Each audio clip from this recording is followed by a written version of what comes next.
Hi good morning guys. അപ്പോൾ എഴുന്നേൽക്കുമ്പോഴും പതിവ് പോലെ ഇന്നും നമ്മളെ കിച്ചണിലെ പരിപാടിയാണ്.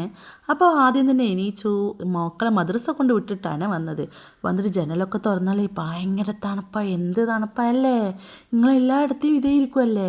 ഞാൻ ഇങ്ങനെ പറയാം, എന്താ ഇവിടെ ഇത്രയും തണുപ്പാന്ന് വെച്ചാൽ വയനാട് അങ്ങോട്ടല്ലേ എങ്ങനെയായിരിക്കും അവസ്ഥ അല്ലേ? നല്ല തണുപ്പ് ഗൈസ്. കടൽപ്പാസ് ദേശമായോണ്ടാ എന്താണെന്ന് അറിയില്ലേ, നല്ല തണുപ്പ്. അപ്പോൾ പതിവ് പോലെ മോർണിംഗ് റുട്ടീനായി എൻ്റെ വെള്ളം ആദ്യം തന്നെ റെഡിയാക്കി. അപ്പോൾ അങ്ങനെ അത് ചൂടാക്കിയിട്ട് ഈ തണുപ്പ് സമയത്ത് ചൂടായിട്ടൊരു ഗ്ലാസ് ടീയോ കോഫിയോ എന്തെങ്കിലും കഴിക്കുന്നത് ഭയങ്കര അല്ലേ. അങ്ങനെ നമ്മൾ രാവിലെ തന്നെ ഇന്ന് നേന്ത്രപ്പഴം വെച്ചിട്ടുള്ള കുട്ടികൾക്കുള്ള ഒരു ഇതുണ്ടാക്കാനേ. എന്താണെന്ന് വെച്ചാൽ കേരളത്തിലെ വന്നിട്ട് ഉള്ള ഏറ്റവും നല്ല ഫസ്റ്റ് എനിക്ക് രാവിലെ കല്യാണം കഴിച്ചിട്ട് ഇവിടെ വന്ന നേരം എനിക്ക് ഉണ്ടാക്കി തന്നതാണ്. എൻ്റെ പെങ്ങളാണ് ഉണ്ടാക്കി തന്നത്. പക്ഷെ ഞാനിങ്ങനെ നോക്കാം ഇതെന്താ സംഭവം. എന്താണെന്ന് വെച്ചാലേ ശ്രീലങ്കയിൽ ഇതില്ല. അതുകൊണ്ട് ഈ പഴം വെച്ചിട്ട് ഇവർ എന്താ ഉണ്ടാക്കുകയെന്ന് വെച്ചിട്ട് ഞാൻ ഭയങ്കര ഷോക്കിങ്ങാണ്. പക്ഷെ ഞാൻ കഴിച്ചിട്ടില്ലേ അന്ന്, ഇന്നും കഴിക്കാറില്ല. പിന്നെ കുട്ടിയൊക്കെ ഭയങ്കര ഇഷ്ടമാണല്ലോ.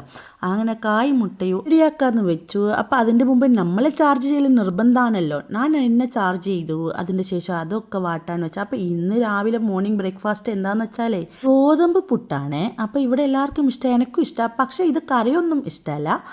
ചൂടോടെ തേങ്ങയും കൂട്ടി കഴിക്കാൻ നല്ല ടേസ്റ്റാണ് ഗൈസ്. അതിൻ്റെ അപ്പുറം ഒരു കട്ടൻ ചായ ഉണ്ടായാലേ അന്നത്തെ ദിവസം നല്ല അടിപൊളിയാണ്. അപ്പം മുട്ടയൊക്കെ ഉടച്ച് ഒഴിച്ച് അപ്പോൾ അതിന് ശേഷം നന്നായിട്ട് ഇതാ കായ് മുട്ടയൊക്കെ റെഡിയായി. ഞാൻ ഏലക്കപ്പൊടിയൊക്കെ ചേർത്തും, പിന്നെ കുട്ടികൾക്ക് ആകൊണ്ട് അത് ചേർത്തില്ല എന്ന് വെച്ചാൽ. അപ്പോൾ പുട്ടിൻ്റെ പരിപാടിയൊക്കെ തുടങ്ങി. ഗോതമ്പ് പുട്ടിന് വേണ്ടിയിട്ട് അത് കുഴച്ചൊക്കെ വെച്ച് തേങ്ങ ചിരണ്ടി അപ്പോൾ അത് അടുപ്പത്ത് വെക്കണം. അപ്പോൾ അപ്പൊക്കെ തന്നെ മക്കൾ മദ്രസ പോയിട്ടുണ്ടായിരുന്നല്ലോ. അവർ വന്നിട്ട് ഗിൽസിനെ ഇങ്ങനെ വിളിക്കുക. എന്താണെന്ന് വെച്ചാൽ ഞാൻ ഡോറ് തുറന്നിട്ടില്ലേ ബാക്ക് ഭാഗം. അപ്പോൾ അതിനുശേഷം ഉച്ചക്കുള്ള മീൻ കറിയൊക്കെ വെക്കുന്നത് എന്താണെന്ന് വെച്ചാലേ മക്കൾ സ്കൂളിലൊക്കെ അയച്ചിട്ട് കുറച്ച് പണിയൊക്കെ ഉണ്ട് മുറ്റത്ത്. അതെല്ലാം കഴിഞ്ഞിട്ട് വേണം ഒന്ന് ഹോസ്പിറ്റലിൽ പോകാൻ.